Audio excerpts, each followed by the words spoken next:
बातमी यानंतरची सिंधुदुर्ग जिल्ह्यामधून वेंगुर्ले येथील उभा दांडा केंद्र शाळेच्या हॉलचं छत हे कोसळलंय। शाळेमध्ये मुलं नसल्यानं मोठी दुर्घटना टळली आहे। हॉलच्या दुरुस्तीकडे संबंधित विभागाचं मात्र दुर्लक्ष आहे।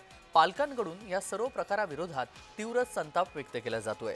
सिंधुदुर्ग जिल्ह्यातील वेंगुर्ले तालुक्यातील जिल्हा परिषद उभा दांडा केंद्रशाळा नंबर 1 या शाळेचा हॉल नादुरुस्त बनलाय। अनेक वेळा पाठपुरावा करून देखील या हॉलच्या दुरुस्तीकडे संबंधित विभागाकडून लक्ष दिलं गेलं नाही आणि अखेर या हॉलचा छप्पर कोसळलेला आहे। या इमारतीमध्ये 8 वर्गखोल्या आहेत, पण 8 वर्गखोल्यांपैकी 4 वर्गखोल्या या अडकून आहेत। त्याच्यामध्ये एक आहे विज्ञान केंद्र आहे, दुसरा आहे संगणक कक्षासाठी रूम आहे, त्यानंतर मुख्याध्यापक त्या ठिकाणी वर्गासाठी एक रूम आहे आणि एक आहे व्हर्च्युअल क्लासरूम। त्यामुळे ही चारही वर्गखोल्या अडकल्यामुळे मुलांना फक्त 4च वर्गखोल्या वापरता येतात। त्यामुळे आज आमच्या शाळेमध्ये 75 पटसंख्या आहे, ती पुढे त्या ठिकाणी 80 होईल ते 90 होईल। मग या 4 वर्गखोल्यांमध्ये त्या ठिकाणी कशी मुलं बसवायची हा आम्हा या सर्व शिक्षकांचा मोठा प्रश्न पडलेला आहे।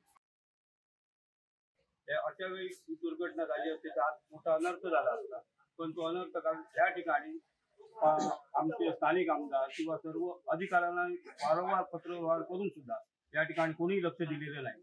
ज्यावेळी मला वाटतं कुठेतरी माणूस मेला असता किंवा मुलं मेली असते तर याची दखल घेऊन कोणावर तरी त्याचा ठपका ठेवून त्याची कारवाई आहे।